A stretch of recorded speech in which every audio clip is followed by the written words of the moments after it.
मेरे घर में आके मेरा ये सफाई की जो बात की उन्होंने, ये बहुत बड़ी बात की। और आप अंदाजा नहीं लगा सकते कि मैं अंदर ही अंदर कितना प्रसन्न हो गया कि ये मेरी आंखें तो उन्होंने खोली, मगर मेरे साथ कटरा के स्टेक होल्डर सारे होटलियर, यहाँ से मैं कह सकता हूँ कि कटरा 90% होटलियर तक ये बात पहुंची कि हम ये गंदगी के ढेर पे यहाँ पे बैठे हुए हैं। बहुत बढ़िया एक्सपीरियंस रहा। सबसे बड़ी तो बात ये कहूँगा मैं तो सबसे पहले तो जो कटरा की एसोसिएशन है उसको धन्यवाद देना चाहता हूँ कि ये एक इन्होंने पहल की है कि कश्मीर के अपने साथी जो टूर एंड ट्रेवल्स के थे, मैं उनके साथ जब बैठा था तो मैं पूछ रहा था उनकी हिस्ट्री के बारे में सारी बात। और ये सबसे बड़ी ट्रेवल एजेंट्स एसोसिएशन है कश्मीर की, और जो 20 साल से खास तौर पे काम पे लगे हैं, ये एक बहुत बड़ी पहल है। और पहल के साथ साथ ये टूरिज्म को बढ़ावा देने के लिए साथ, और इसी के साथ रिलीजियस टूरिज्म को साथ जोड़ने की बात है। जो लोग यात्रा के लिए वैष्णो देवी के लिए आएंगे तो उनको छोड़ के वहाँ पे कश्मीर की वादियों तक भी हम भेज सकते हैं। और ये जो सारे रास्ते खुले हैं इस बात के लिए, और सबसे बड़ा रास्ता जो मैं कह सकता हूँ वो रेल के माध्यम से वंदे भारत से खुला है।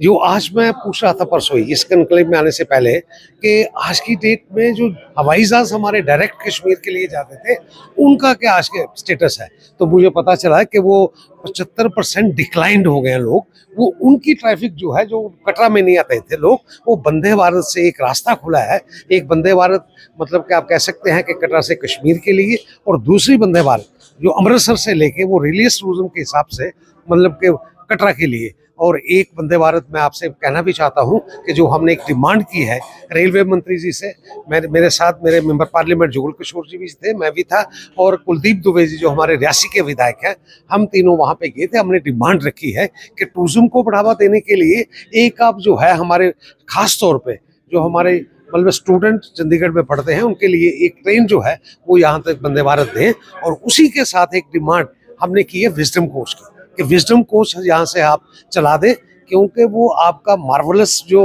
ब्रिज है, हाईएस्ट सबसे ब्रिज है, वो एनजी का एक मार्वलस जो ब्रिज है, और जो फर्स्ट केबल ब्रिज एनजी का है, उनको साइट सीन करने के लिए जब तक आप जो विजडम कोच नहीं आप लगाएंगे, साइट सीन जैसे आप कह सकते हैं ट्रेन, तो तब तक वो बात नहीं बनेगी। और मुझे लगता है कि मंत्री जी ने जिस तरीके से हमारी बात सुन के रिस्पॉन्ड किया है, बहुत जल्द मैं कह सकता हूँ, बोले जल्द का क्या है कि राइट टाइम पे वो भी विजडम कोच जो है वो वहाँ पे चलेगी। उसी के साथ में टूरिज्म के हवाले से अगर मैं कहूँ तो टूरिज्म डिपार्टमेंट को धन्यवाद आपके माध्यम से भी देना चाहता हूँ कि जो परिक्रमा रूट उन्होंने शुरू किया था, और एक इनिशिएटिव मैं जुगल जी को भी देना चाहता हूँ जो मेरे से पहले यहाँ से मंत्री थे, ये इनिशिएटिव उनकी वक्त का लिया था, उसे हमने फॉलो किया है। करने के साथ साथ ही टूरिज्म के लिए वो 35 किलोमीटर की रोड आप अंदाजा लगाइए, 80 करोड़ रुपए उसके लिए मंजूर हो चुके हैं पीएमजीएसवाई में, और उसका टेंडर लग चुका है। आने वाले वक्त में 1 साल लगेगा, 1.5 साल लगेगा। ये जो गोवर्धन पर्वत की परिक्रमा के हिसाब से ही ये परिक्रमा एक वैष्णो देवी की पहाड़ियों के ऊपर से होके, उससे बहुत एक टूरिज्म को भी फायदा मिलेगा, एक स्टे हमारा बढ़ेगा, एक जो बमाग के लोग हैं, गरीब लोग हैं, उनको रोजगार मिलेगा। कुलदीप जी, हम देख रहे थे कि शायद कटरा तो आपने भी उसका बिल्कुल आदर किया। हाँ, किस तरह से देखते हैं, क्योंकि एक बहुत बड़ी बात है, मजाक अलग रहा, एक कुछ लोग आते हैं ट्रैवल एजेंट एसोसिएशन कश्मीर की जो सबसे बड़ी एसोसिएशन है, और कहते हैं कि कटरा में सफाई नहीं है, और जो हमारी भी डिमांड लोकल्स की जो टूरिस्ट पिलग्रिम आते हैं, क्या कहना चाहिए? बिल्कुल, मैं तो एक उनको धन्यवाद देना चाहता हूँ, ये बहुत बड़ी बात है। मेरे घर में आके मेरा ये सफाई की जो बात की उन्होंने, ये बहुत बड़ी बात की। और आप अंदाजा नहीं लगा सकते कि मैं अंदर ही अंदर कितना प्रसन्न हो गया कि ये मेरी आंखें तो उन्होंने खोली, मगर मेरे साथ कटरा के स्टेक होल्डर सारे होटलियर, यहाँ से मैं कह सकता हूँ कि कटरा 90% होटलियर तक ये बात पहुंची कि हम ये गंदगी के ढेर पे यहाँ पे बैठे हुए हैं। और जो यात्री यहाँ पे आ रहा है, आपकी गलियाँ जाके देखें आप, ये बाजार की बात तो छोड़िए आप, गंदगी के जो ढेर लगे हैं इसको ठीक करने के लिए ये हमारी आंखें उन्होंने ओपन की हैं। मैं अपने साथियों से भी ये कहा है, और इसी तरीके से कोई ऐसा प्रयास करेंगे कि खास तौर पे इस पे पूरा फोकस हो। और जो प्रयास करने के साथ साथ ही म्यूनसिपलिटी के इलेक्शन बड़ी जल्दी आने वाले हैं, उसमें म्यूनसिपलिटी के इलेक्शन में फिर क्या होता है कि एक म्यूनसिपलिटी पर भी उसकी जिम्मेवारी पड़ती है। एज ए विधायक जो मेरे से हो सकेगा, जो मैं करना चाहिए मुझे, आउट ऑफ द वे भी जाके किसी भी तरीके से ये सफाई का खात्मा यहाँ से जरूर करेंगे। ट्रैवल एसोसिएशन कटरा की बात करें या ट्रैवल एसोसिएशन जम्मू की बात करें, एक बड़े लेवल पे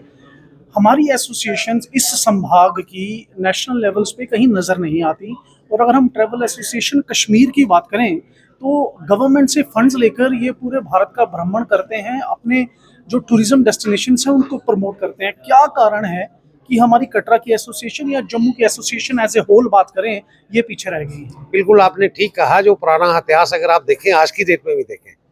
जो सरकार यहाँ पे होती है वो कश्मीर सेंट्रिक होती है।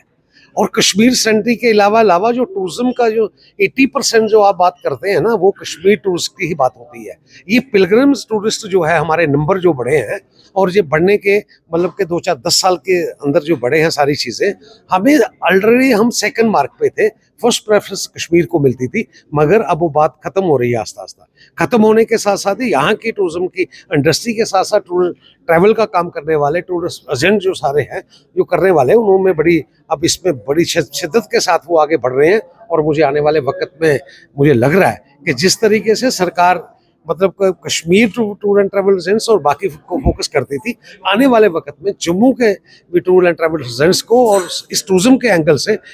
इसके भी नज़र सरकार रखेगी।